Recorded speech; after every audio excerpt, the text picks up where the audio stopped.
행복. 여러분이 행복이라는 말, 이 말을 들으면 머릿속에 무엇이 떠오르십니까? 사람마다 다르겠지만 이 말을 들으면 우리의 표정이 변하게 되어 있습니다. 모두 행복했던 그런 순간들을 떠올리기 때문에 우리의 표정이 이렇게 밝아질 수밖에 없죠.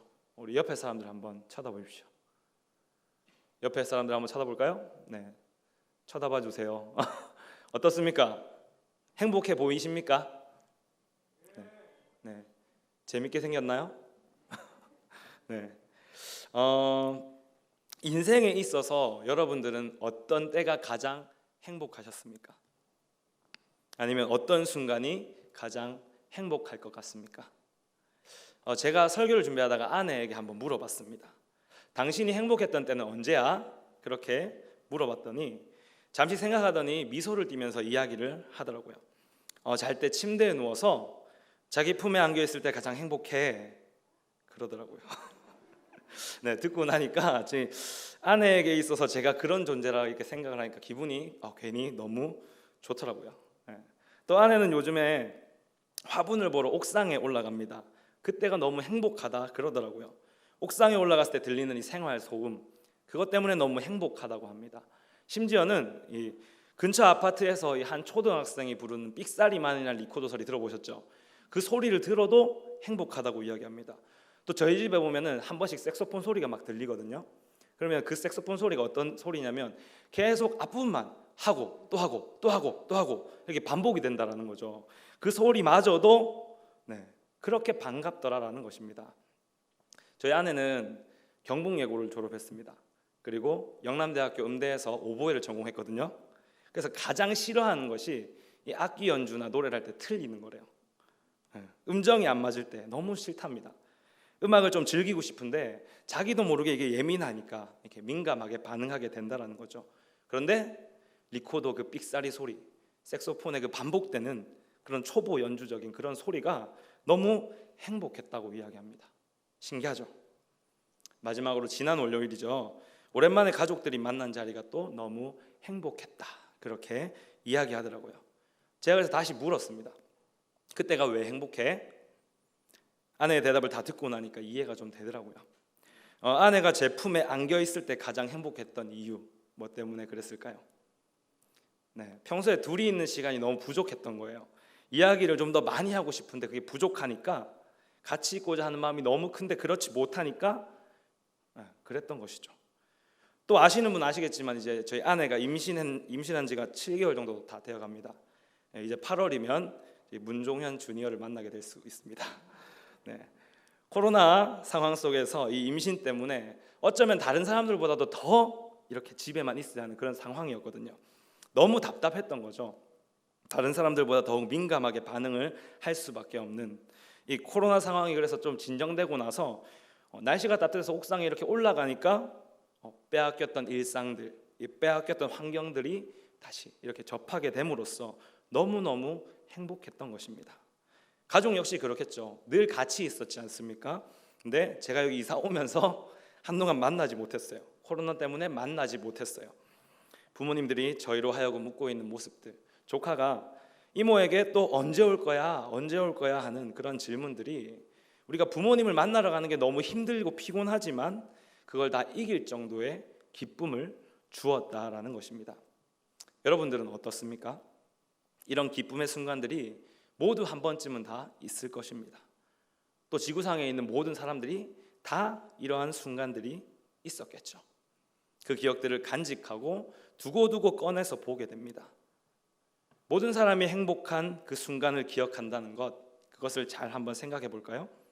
그것은 모든 인류가 행복을 추구하는 그러한 마음을 가졌다는 것을 보여주는 것입니다. 인간으로서 행복을 추구할 수 있는 권리를 말하는 이 행복 추구권이라는 말이 있죠. 먹고 싶을 때 먹고, 자고 싶을 때 자고, 놀고 싶을 때 놀고, 자기 마음대로 그렇게 옷을 입고 싶은 옷이 있으면 입게 되는 그런 권리가 법적으로 가능하다라는 것입니다. 나는 이런 행복을 원해 라고 한다면 원하는 대로 할 수 있는 권리가 있다라는 것이죠. 그런데 바로 코로나19가 이 권리를 침해했습니다. 2달가량, 3달가량 통제되는 삶을 살았더니 어떤 현상이 일어났습니까? 네, 제가 뉴스를 하나 들었습니다. 얼마 전에 연휴가 있었는데 황금 연휴였죠. 참 긴 연휴였는데 그 연휴가 있기 전에 기사에 따르면 제주도 비행기 티켓을 구할 수가 없다라는 기사가 이렇게 떴더라고요. 이런 시국에 어떻게 여행을 가나라고 걱정을 하기도 했는데요. 이것은 사람들이 행복하기를 바라는, 또 그렇게 살고 싶어하는 욕구가 그만큼 강하다는 것을 보여주는 실례겠죠.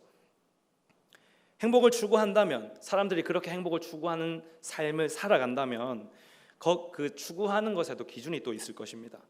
그 기준은 다 달라서 밥만 안 굶으면 참 좋겠다라는 사람도 있을 것이고, 또 차만 있으면 좋겠다, 집만 있으면 좋겠다라는 그러한 사람들도 다 있다라는 것입니다.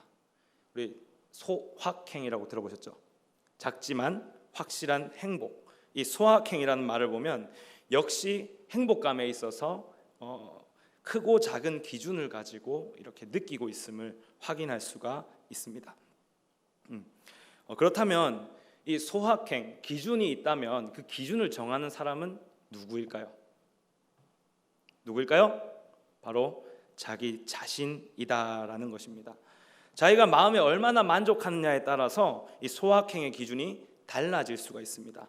예를 들어 지난주 제게 정말 행복하다라는 마음을 준 것은 바로 죽 한 그릇이었습니다. 지난주에 뭐가 있었죠? 네, 교역자 3일 금식이 있었습니다. 이 3일 동안 금식하면서 기도하면서 일하면서 설교를 쓰면서 3일 뒤에 제가 뭘 기다리고 있었을까요? 그때 먹게 될 그 밥, 죽, 그것을 기다리고 있었다라는 거죠. 그 죽을 먹었을 때 제가 기분이 어땠을까요?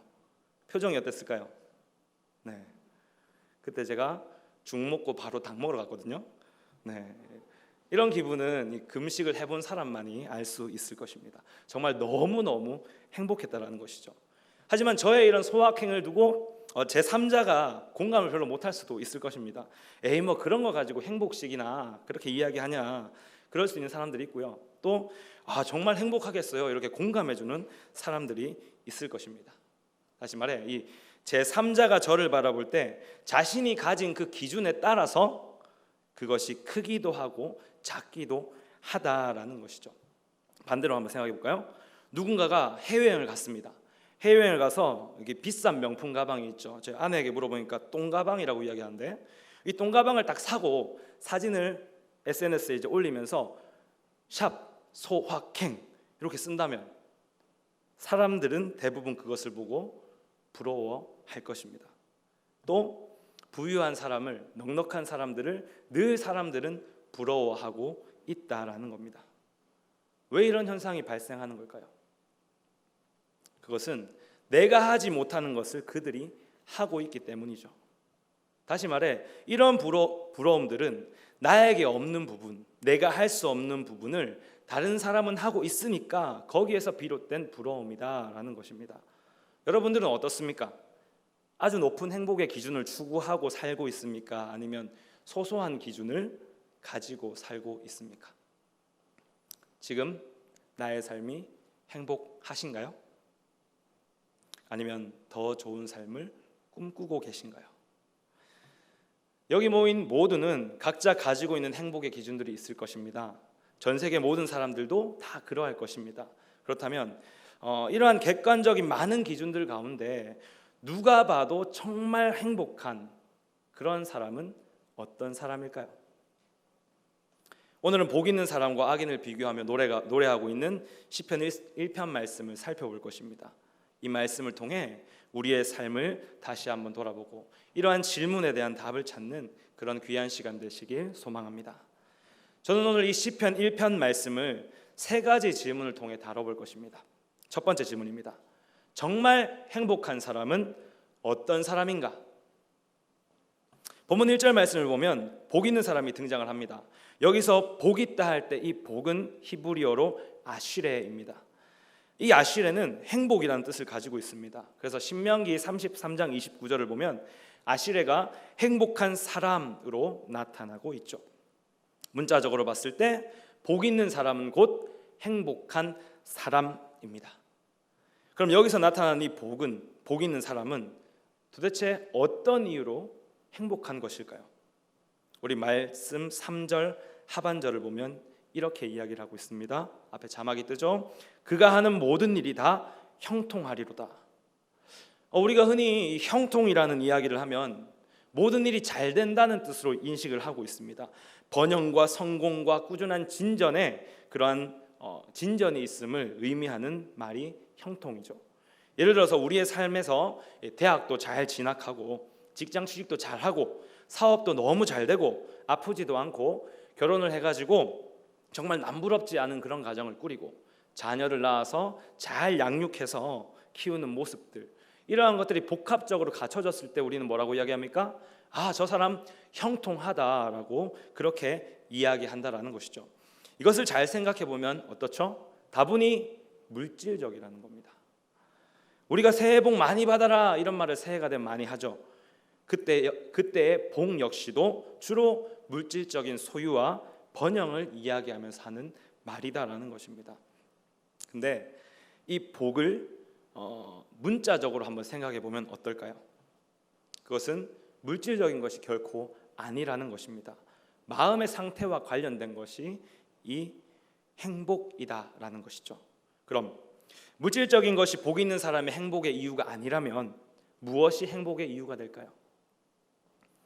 사람이 정말 행복한 이유는 바로 결핍의 문제가 해소되었기 때문에 행복한 것입니다. 본문 2절 말씀 한번 읽어볼까요? 본문 2절 말씀입니다. 한번 자막을 보고 읽으면 좋겠습니다. 시작. 오직 여호와의 율법을 즐거워하여 그의 율법을 주야로 묵상하는도다. 이 말씀은 복 있는 사람이 악인들의 꾀, 죄인들의 길, 오만한 자들의 자리를 선택하는 대신에 오직 여호와의 율법을 선택하고 있다고 말하고 있습니다. 먼저 여호와의 율법을 선택한다는 것은 곧 그의 결핍이 여호와의 율법을 잃어버림으로써 생겨났다는 겁니다. 그리고 여호와의 율법을 잃어버렸다는 것은 결국 무엇일까요? 하나님을 잃어버렸다는 말이 되는 것이죠. 하나님을 잃어버린 사람, 그들은 곧 1절 말씀과 같이 악인들의 꾀를 따르는 삶을 살았습니다. 죄인들의 길에 서 있었다는 겁니다. 오만한 자들의 자리에서 살아가고 있었다라는 것입니다. 그런데 그런 길에 있던 사람이 지금 무엇을 선택했다고 이야기하고 있습니까? 여기서 기자는 오직이라는 말을 씁니다. 오직은 많은 것들 가운데 단 하나만을 선택했다라는 말이 되겠죠. 이 사람은 오직 여호와의 율법, 그것만을 선택했다라는 겁니다. 여기서 율법을 즐거워한다는 말을 한번 생각해 볼까요? 즐거워한다는 말의 의미를 히브리어로 살펴보면 이렇습니다.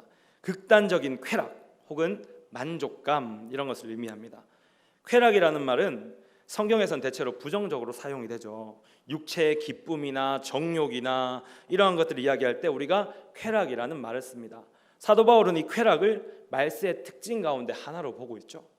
근데 율법을 이러한 극적인 쾌락으로 여긴다면, 여호와의 율법으로 말미암아 그렇게 극적으로 쾌락을 느낄 만큼의 만족감을 얻는다면 그것은 결코 부정적인 것만이 아니라 오히려 너무나 긍정적인 그런 것이라고 볼 수 있다는 것입니다. 또 율법을 그만큼 즐거워한다면 뒤따라오는 것이 있겠죠? 어떻게 하면 율법을 제대로 지킬 수 있을까? 어떻게 하면 이 율법을 제대로 실천하면서 살 수 있을까? 늘 그것을 생각하면서 꿈꾼다라는 것입니다. 그리고 이러한 마음은 곧 습관이라는 것으로 나타나게 되죠. 어떤 습관입니까? 우리 말씀에 읽었듯이 율법을 주야로 묵상하는 습관입니다. 이러한 습관이 가져오는 것은 무엇이겠습니까? 앞서 하나님을 잃어버림으로 발생되었던 그 결핍을 해소하는 결과로 나타난다는 것이죠. 다시 말해 매일매일 말씀을 묵상하면서 그 말씀 행하기 위해 고민하며 힘쓰는 이 습관이 우리에게 주어진 결핍을 해소한다라는 것입니다. 인간은 원래 원죄로 인해서 늘 함께 있어야 할 하나님을 잃어버렸죠. 항상 함께 있어야 할 분과의 단절로 인해서 결핍이 생겨났다라는 것입니다. 그 결핍으로 말미암아 인간은 에덴 동산의 기쁨이 사라지고 슬픔과 고통만이 가득한 결코 행복할 수 없는 상황에 놓이게 되었다라는 겁니다. 그런데 도끼로 베어진 나무에서도 새싹이 돋아오듯 하나님이 그렇게 단절된 우리를 먼저 찾아오셨습니다. 그 찾아오신 하나님을 믿고 또 따름으로 말미암아 결핍이 해소되게 해결되었다라는 것입니다. 시편은 바로 이런 결핍이 채워진 사람을 무엇이라고 이야기합니까? 복 있는 사람, 행복한 사람이라고 말하고 있다는 것입니다. 3절 함께 읽어보면 좋을 것 같습니다. 우리 3절입니다. 읽어봅니다. 시작. 그는 시냇가에 심은 나무가 철을 따라 열매를 맺으며 그 잎사귀가 마르지 아니함 같으니 그가 하는 모든 일이 다 형통하리로다. 아멘. 복 있는 사람은 시냇가에 심은 나무와 같다고 이야기를 합니다. 나무에 있어서 결핍이 생긴다면 무엇 때문에 생기는 것일까요? 당연히 물이겠죠. 물이 없는 땅에서 나무가 뿌리를 깊게 내려서 사는 경우도 있기는 합니다. 근데 물이 전혀 없는 우리 사막을 한번 떠올려 보실까요? 나무가 살 수 있습니까? 나무가 사는 것 결코 쉽지 않다라는 것입니다. 결국 나무는 물이 없으면 생존할 수가 없습니다. 이 결핍으로 인해서 죽음을 맞이할 수밖에 없다라는 거죠. 그렇게 봤을 때 이 시냇가에 심은 나무는 심겨야 할 자리에 제대로 심긴 나무입니다. 물이 흐르는 시냇가에는 늘 나무들이 울창하죠. 결핍이 채워진 곳에 심긴 나무는 철을 따라 열매를 맺고 그 잎사귀가 마르지 아니함 같이 그렇게 울창합니다. 생명력이 가득하다라는 말이 되겠죠. 시편 기자는 이것을 비유 삼아서 복 있는 사람은 그가 하는 모든 일이 다 형통할 것이다 이야기하고 있다는 것입니다. 앞서 형통은 물질적인 부분에서 성공의 의미가 담겨 있다고 했습니다. 하지만 이 형통은 이 땅에서의 번영만을 의미하는 것이 아닙니다. 우리가 이 땅에서 삶을 다하고 본향으로 돌아갈 그때 그가 누릴 구원도 말하고 있다라는 겁니다. 다시 말해 행복한 사람이 누릴 형통은 그가 본래 있어야 할 자리 곧 하나님과 동행하는 길로 돌아옴으로 말미암아 모든 결핍이 해소된 상태 그것이 바로 형통이다라는 겁니다. 따라서 진짜 행복한 사람은 누구겠습니까? 하나님의 말씀을 찾음으로 말미암아 하나님을 받아들인 사람, 하나님을 받아들임으로 말미암아 모든 결핍이 해소된 사람, 그 사람이 바로 진짜 행복한 사람이다라는 것입니다. 앞서 제가 아내 이야기를 조금 했습니다. 좀 닭살 돋는 부분도 있었지만 아내에게 행복했던 이유를 물었었죠. 3가지 정도의 답변을 들었었습니다. 너무 막힘없이 막 쏟아내서 이 아내의 말이 정말 진심이구나라는 걸 느낄 수 있었는데요. 이 답변들을 살펴보면 항상 있는 것이 있습니다. 무엇이 있었습니까? 그런 행복을 느끼기 전에 무엇이 있었습니까? 결핍이 있었다라는 것입니다. 그리고 그 결핍이 채워지는 때 아내가 뭐라고 고백했습니까? 행복했다. 그렇게 고백했다라는 거죠. 그렇게 봤을 때 우리가 정말 행복하기 위해 채워야 할 결핍, 찾아야 할 것, 그것은 무엇일까요? 무엇이겠습니까? 하나님이라는 사실입니다. 여러분 하나님을 찾으셨습니까? 찾으셨나요?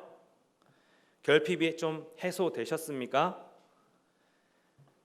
만약에 하나님으로 말미암아 정말 기쁨이 있다면 여러분들은 행복자입니다. 나무가 시냇가에 심긴 것 같이 여러분들도 올바른 자리에 제대로 심긴 것이다라는 겁니다. 나무가 자라 열매를 맺듯 이제 여러분들도 그 기쁨으로 말미암아 열매를 맺게 될 것입니다. 이 땅에서도 형통, 죽은 뒤에 약속을 받았으므로 형통. 따라서 지금 우리가 하나님을 믿고 따르는 우리가 행복자라는 것이죠. 그런데 만약에 아직도 내 마음에 하나님으로 인한 기쁨이 없다면 말씀을 좀 더욱더 가까이 하시기 바랍니다. 말씀을 묵상하기를 즐거워하시기 바랍니다. 하나님은 말씀을 통하여 우리 가운데 찾아오십니다. 늘 그렇게 찾아오십니다. 마음을 새롭게 하시죠. 그런 하나님을 다시 꼭 붙드시기 바랍니다. 그러할 때 정말 참된 행복을 누릴 수 있게 될 것입니다. 원리를 아시겠습니까? 하나님의 말씀을 즐거워하는 사람, 그래서 주야로 묵상하는 사람, 그래서 하나님과 동행하는 사람이 정말 행복한 사람이라는 겁니다. 그러한 행복이 여러분들 가운데 가득하길 소망합니다. 아멘. 네.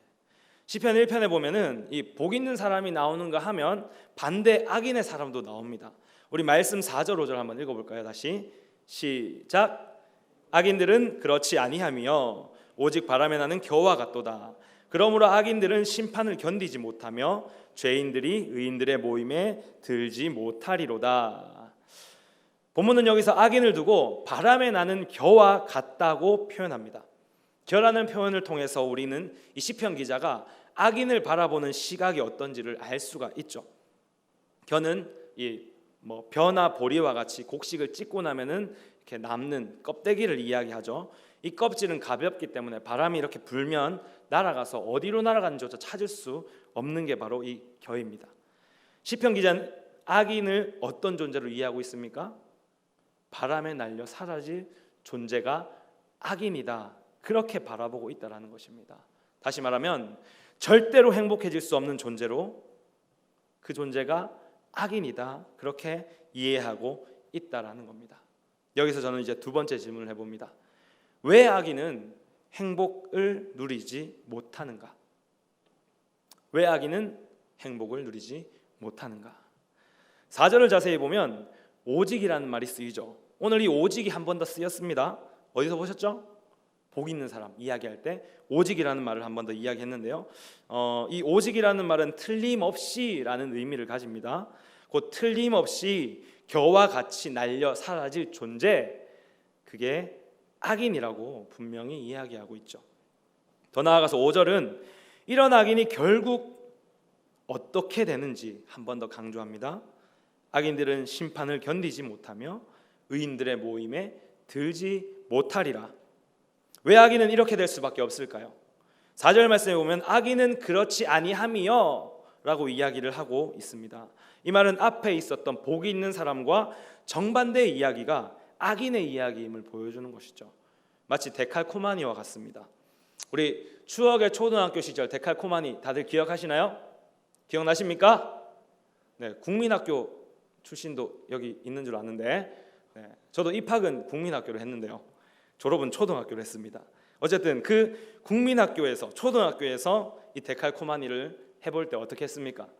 반쪽 면에다가 물감을 이렇게 칠해가지고 또 보통 나비를 많이 그리더라고요. 나비를 이렇게 그려가지고 반을 딱 접었습니다. 그리고 딱 피니까 모양이 어떻게 나오죠? 서로 대칭으로 이렇게 나온다라는 것입니다. 그런데 그 모양이 나타나는 방향은 어떻습니까?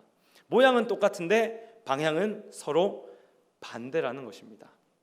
둘은 같은 모양이지만 완전히 다른 방향을 보여주고 있다는 거죠.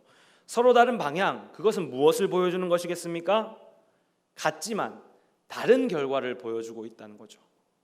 그렇게 봤을 때 이 악인이 심판을 받을 수밖에 없는 이유는 그가 여호와의 율법을 즐거워하지 않고 묵상하지도 않고 그저 하나님을 외면했다라고밖에는 볼 수가 없습니다.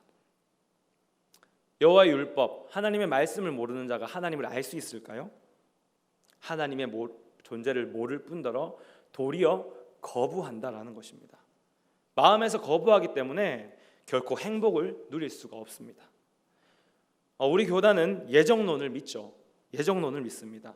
하나님께서 창세 전에 구원받을 자와 유기될 자를 미리 예정해 놓으셨다는 것, 그게 바로 예정론이죠. 악인이 가게 될 결국 끝은 무엇입니까? 바로 심판일 수밖에 없다는 것입니다. 하나님과 단절된 그 상태를 영원히 지속할 수밖에 없다라는 것이죠. 나무가 물 공급이 풍족한 그 시내 옆에 있어야 심겨야 잎사귀가 안 마르는데 풍성한 열매를 맺는데, 악인들은 그런 곳이 아니라 사막과 같은 뜨거운 곳에 심겨져 있다라는 것입니다. 형통이 아니라 비통의 삶을 살아간다라는 거죠. 결핍이 해소되어야 행복한데 영원토록 그 결핍 속에 사니까 늘 슬픔만이 가득한 그런 존재가 악인이다라는 것입니다. 이 원리는 신약에 와서도 동일하게 이어집니다. 신약에서 유대인을 대표하는 사람들이 누구죠? 누굽니까? 바리새인이죠. 서기관입니다. 구원자이신 예수님이 이 땅에 왔고 자신들 앞에 서 있습니다. 그때 그들의 태도는 어떠했습니까? 그를 메시아로 인정하지 않았다는 거죠. 수많은 이적들을 보였습니다. 병도 고쳤고요, 무리도 걸었고요, 다 했습니다. 근데 그럼에도 불구하고 그들은 눈먼 자와 같이 알아보지 못했다라는 겁니다. 도리어 예수님을 시험하기에 이르렀다라는 것이죠. 말씀이 육신이 되신 예수 그리스도와 바리새인과 서기관들, 이 사람들을 시편의 상황으로 한번 빗대어 설명해 볼까요? 바리새인과 서기관들은 말씀이신 예수님을 즐거워하지 않습니다. 바리새인과 서기관들은 말씀이신 예수님을 묵상하지 않습니다. 바리새인과 서기관들은 바람에 날리는 겨와 같아서 심판을 견디지 못하여 예수님의 모임에 들지 못합니다. 결국 무엇입니까? 불신자는 말씀을 받지 못하기에 결코 행복할 수 없다는 것입니다. 형통하고 싶지만 형통할 수 없다는 것입니다. 그들이 행복하지 못하는 이유, 결핍을 해소할 길인 하나님을 찾지 못하기에, 믿지 못하기에 그렇다라는 것이죠. 근데 참 재밌는 게 뭔지 아십니까? 우리가 세상을 살아가면서 지켜보니까 꼭 악인이라고 해서 못 사는 법은 없더라고요. 우리가 볼 때 분명히 저 사람은 부도덕한 사람입니다. 분명히 저 사람은 불의가 가득한데 잘 사는 경우가 종종 있다라는 것입니다. 그들을 바라볼 때 우리는 무슨 생각을 합니까? 에이, 선하게 살려고 애쓰는 나는 이렇게밖에 못 사는데 악한 자 같은 저들은 어떻게 저렇게 잘 사는 것인가, 그렇게 또 부러워하거나 시기와 질투를 한다는 것입니다. 하나님은 이런 상황을 모두 알고 계시겠죠. 시편 37편을 보면 하나님은 악을 행하는 자에게 불평하지도 말며 불의를 행하는 자들을 시기하지도 말라라고 이야기합니다. 그들은 풀과 같이 속히 배임을 당할 것이며 푸른 채소와 같이 쇠잔할 것이다 라고 이야기를 합니다. 그러면서 여호와를 의뢰하고 선을 행하고 땅에 머무르는 동안 하나님의 성실을 먹을거리로 삼으라, 그렇게 우리에게 말씀하고 있다는 겁니다. 우리 한번 읽어볼까요? 시편 37편입니다. 시작. 악을 행하는 자들 때문에 불평하지 말며 불의를 행하는 자들을 시기하지 말지어다. 그들은 풀과 같이 속히 배임을 당할 것이며 푸른 채소같이 쇠잔할 것이미로다. 여호와를 의뢰하고 선을 행하라. 땅에 머무는 동안에 그의 성실을 먹을거리로 삼을지어다. 지금 무슨 말씀입니까? 악인의 끝은 결국 멸망이다라고 이야기하고 있죠. 그들이 행복한 사람처럼 보이지만, 형통해 보이지만 하나님이 보시기에 결국 그들은 배임을 당할 존재, 그런 존재다라는 것입니다. 여전히 결핍 속에서 불행하게 살아가는 그러한 존재가 바로 악인이다라는 것이죠. 그러니 우리는 이 가운데에서, 이러한 현실 가운데에서 무엇을 붙들어야 하겠습니까? 말씀은 분명히 이야기하죠. 여호와를 의뢰하라, 선을 행하라, 그의 성실을 먹을거리로 삼으라. 더더욱 하나님을 붙드시길 바랍니다. 그렇다면 세 번째 질문을 해보겠습니다. 복 있는 자와 악인은 왜 이런 차이를 보이는 것일까요?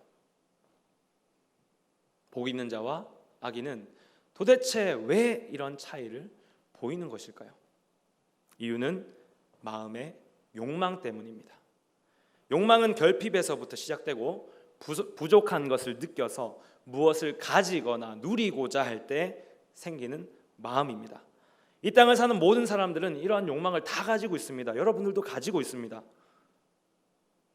어떻게 알죠? 이미 우리가 그 욕망에 따라서 움직이고 있기 때문이죠. 여러분, 우리가 집에 있을 때 애를 써서 물건을 찾아본 적이 있을 겁니다. TV가 보고 싶죠? 무엇을 찾습니까? 그 TV를 켜기 위해 리모컨을 찾는다라는 것입니다. 제가 자주 하는 실수 중에 하나가 리모컨으로 TV를 딱 켜고 딱 옆에 두고 밥을 먹습니다. 그러면 항상 묻죠. 리모컨 어디 갔어? 이렇게 묻죠. 여러분, 그 냉장고에 리모컨 넣고 찾으시는 분 없죠? 네, 아직 그러면 안 됩니다. 네. 그것도 누군가에게 우리가 연락을 할 때 주로 쓰는 게 있습니다. 뭐죠? 휴대폰. 인터넷 정보를 검색하기 위해 혹은 휴대폰으로 게임을 하기 위해 휴대폰을 항상 찾습니다. 네. 손에 들고 찾으신 분들 계시죠? 없습니까? 네, 저는 몇 번 그랬던 것 같습니다. 네, 없어야 됩니다. 그런 분들은. 네, 자, 이때 우리가 물건을 찾는 행동을 하는 이유가 무엇입니까? 지금 내가 어떤 일을 해야 됩니다. 그 어떤 일을 하기 위해서 무엇이 필요하죠? 그 일을 하기 위한 무언가, 도구가 필요하다라는 겁니다. 그래서 물건을 찾게 된다는 것이죠. 이러한 찾는 행동에는 의도와 목적이 담겨져 있습니다. 우리의 마음이 원하는 것, 욕망하는 것, 그것을 채우기 위해 행동을 한다는 것이죠. 내가 TV를 보고 싶습니다. 보고 싶으니까 찾는다는 거죠. 그러한 욕망이 있으니까 리모컨을 찾아서 TV를 튼다라는 것입니다. 우리의 마음이 원하는 것, 욕망하는 것, 그것을 채우기 위해 우리가 움직이게 된다라는 거죠. 다시 말한다면 그 결핍을 해소하기 위해 우리의 욕망이 우리의 몸을 움직이게 만든다라는 것입니다. 오늘 시편 말씀 속에서 복 있는 사람과 악인이 욕망하는 것에는 어떤 차이가 있었습니까? 무엇으로 자신의 결핍을 채우고자 했죠? 복 있는 사람은 여호와의 말씀, 악인은 말씀이 아닌 것, 그것으로 채우고자 했습니다. 말씀을 욕망하는 자와 그렇지 않은 자, 쉽게 말해 욕망하는 방향이 다른 거죠. 서로 다르다라는 것입니다. 악인은 계속해서 자기 유익을 위해서만 그렇게 욕망하기 때문에 이 세상에 있는 유한한 것들을 찾습니다. 세상에서만 답을 찾습니다. 복 있는 사람은 여호와의 말씀을 욕망하기에 하나님께 답을 찾고 있다는 것입니다. 6절을 보시면 이렇게 말합니다. 한번 읽어보겠습니다. 시작. 무릇 의인들의 길은 여호와께서 인정하시나 악인들의 길은 망하리로다. 의인들의 길은 어떤 길입니까? 여호와 하나님께서 인정하시는 길이죠. 악인들의 길은 무엇입니까? 여호와께 인정받지 못하는 길, 망하는 길이다라는 것입니다.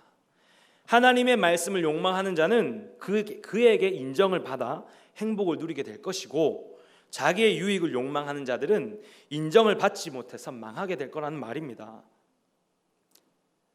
무엇을 욕망하느냐에 따라서 그 끝이 너무나 다르죠. 우리는 무엇을 욕망해야 할까요? 무엇을 욕망해야 되겠습니까? 하나님께서 인정하시는 길이 하나님을 따르는 길이라고 이야기했습니다. 믿음의 길이라고 이야기했습니다. 악인은 그 믿음의 길 위에 있지 못하고 망한다고 이야기했습니다. 무엇을 욕망해야 됩니까? 우리는 곧 하나님 나라를 욕망해야 된다라는 것입니다. 마태복음 5장을 보면 팔복이 나오죠. 여러분들 아시는 대로 한번 이야기해 보시겠습니까? 첫 번째 복이 무엇입니까? 어떤 사람이 복 있다고 이야기합니까? 모르시나요? 첫 번째입니다. 심령이 가난한 자죠. 두 번째는 애통하는 자입니다. 세 번째는 온유한 자죠. 네 번째는 의에 줄이고 목마른 자입니다. 다섯 번째는 긍휼히 여기는 자입니다. 여섯 번째는 마음이 청결한 자. 일곱 번째는 화평케 하는 자. 또 여덟 번째는 의를 위하여 박해받은 자라고 이야기를 하죠. 이렇게 8가지 경우에 사람에게 복이 있다, 행복이 있다, 행복하다, 그렇게 이야기를 하십니다. 예수님은 공생애가 시작하면서 하나님 나라가 도래했음을 선언하고 있죠. 지금 제자들과 무리에게 팔복의 상황에서 무엇을 가르치고 있습니까? 그 나라에 참여하는 자가 행복이 있다, 그렇게 말씀하고 계시다는 것입니다. 하나님 나라를 욕망할 때 그때에야 진정한 행복을 누릴 수 있습니다. 예수 그리스도를 믿음으로 받아들인 믿음의 길, 또 그 글을 따라서 하나님 나라를 실현하는 길, 그것이 하나님을 인정하시는 길이며 행복한 길이다라는 것이죠. 악인들은 자기 유익을 욕망하죠. 그 결과 계속해서 죄를 낳게 됩니다. 우리 창세기에 보면은 제사를 지냈던 두 사람이 나타납니다. 누구죠? 이거 모르면 진짜 큰일 납니다. 누구죠? 모릅니까? 창세기에 제사 드린 두 사람. 네, 형제입니다. 누굽니까? 가인과 아벨이죠. 가인은 무엇을 욕망했을까요? 가인과 아벨이 모두 하나님께 제사를 드렸습니다. 근데 하나님께서는 누구의 제사를 받으셨습니까? 아벨의 제사만 받으셨다라는 것입니다. 히브리서에 따르면 믿음이 없는 가인의 제사는 하나님이 받지 않으셨습니다. 가인에게 어떤 욕망이 생겨났을까요? 하나님으로부터 인정받지 못함으로 결핍이 생기니까 시기와 질투를 하게 되고 이 결핍을 해소하기 위해서 동생인 아벨을 죽였다는 겁니다. 피를 나눈 형제를 죽이기까지 죄를 낳게 되었다라는 것입니다. 여러분들 무엇을 욕망하고 살아가십니까? 저는 고등학교 때부터 신앙생활을 시작했습니다. 그때 제 머릿속에 항상 있던 생각들이 있습니다. 완전히 그 생각이 지배를 하고 있었죠. 뭐냐면 빨리 주일 됐으면 좋겠다라는 겁니다. 빨리 주일 돼서 교회 갔으면 좋겠다라는 겁니다. 빨리 주일이 돼서 하나님 예배했으면 좋겠다. 또 빨리 토요일이 돼서 찬양팀 연습을 했으면 좋겠다. 학교 공부는 비록 뒤처질지언정 내가 정말 빨리 교회 가고 싶다라는 그런 생각을 머리로만 계속 생각한 게 아니라 그것을 하고 싶어서 마음이 너무나 뜨거웠다라는 것입니다. 갈라디아서 5장 16절에 보면 바울이 이런 얘기를 합니다. 내가 이르노니 너희는 성령을 따라 행하라. 그리하면 육체의 욕심을 이루지 아니하리라. 이 말이 무슨 말입니까?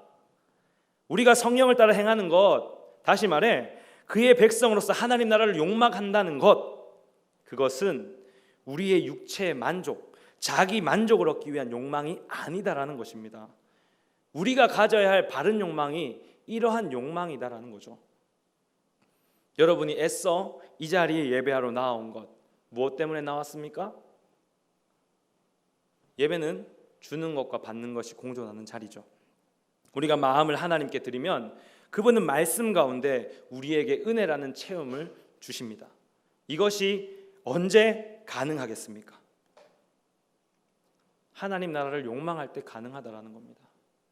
욕망함으로 이 자리에 나올 수 있다라는 것이죠. 예전에 저만 그렇습니까? 그 뜨거웠던 열정 저만 그렇습니까? 여러분들도 동일한 때가 있었을 것이라 믿습니다. 과거에 열정 가득했던 여러분들의 모습, 그것 있을 것입니다. 다들 기억하시죠? 그때가 참 행복하지 않으셨습니까? 그래서 바라기는 이 자리에 모인 우리 모든 샬롬 청년들이 모두 하나님의 나라를 욕망하며 살아갈 수 있기를, 또 그때 그 선한 욕망으로 말미암아 아버지 그분께서 인정하시는 그 길을 걸어가시길, 그래서 늘 행복하시길 소망합니다. 이제 말씀을 마무리하도록 하겠습니다. 오늘 우리는 세 가지 질문을 통해서 시편 1편을 살펴봤습니다. 이 땅 가운데 정말 행복한 사람은 결핍이 해소된 사람이라고 그랬습니다. 그 결핍을 해소하기 위해서 우리의 시선은 늘 하나님의 말씀을 향해 있어야 합니다. 말씀을 통해 하나님을 알고 그 말씀을 통해 우리의 결핍이 채워지기 때문이죠. 악인은 이걸 모릅니다. 거부합니다. 그래서 여전히 그 결핍의 상태에서 끝내 심판을 받게 될 것입니다. 마음속 욕망을 채우기 위해서 계속해서 자기 유익의 길을 찾고 그저 세상 속에서만 누릴 수 있는 그 유한한 것, 그 기쁨을 위해 죄를 짓는다라는 것이죠. 반면 우리는 무엇을 욕망합니까? 하나님 나라를 욕망합니다. 그래서 하나님 나라를 욕망하는 우리의 마음이 예수 그리스도로 말미암아 행복하다라는 것입니다. 여러분, 우리 교회는 오늘로써 완전 정상화를 선언했습니다. 이 코로나로 인하여서 빼앗겼던 주일 일상, 이것의 회복을 선언했다는 것입니다. 일상적이었던 공적 예배, 일상적이었던 찬양의 자리, 일상적이었던 기도의 자리, 일상적이었던 소그룹 모임의 자리, 결핍이 생겼던 그 자리를 이제 우리가 함께 회복해야 한다는 것입니다. 그런 의미에서 하나님 나라를 욕망하여 지금 이 자리에 있는 우리 모두는 진정 행복자입니다. 행복한 사람입니다. 이런 우리에게 하나님은 분명 형통이라는 은혜를 베푸실 것입니다. 이 사실을 꼭 기억하시길 바랍니다. 그러므로 하나님 나라를 욕망하여 결핍이 사라지고 참 행복을 누리는 사람, 누가 봐도 절대적으로 행복한 사람, 세상 사람들에게조차도 너는 참 좋아 보인다라는 그런 말을 들을 수 있는 그런 행복한 사람이 여기 샬롬 지체 모든 사람, 그 모든 사람이길 주 예수 그리스도의 이름으로 간절히 축복합니다.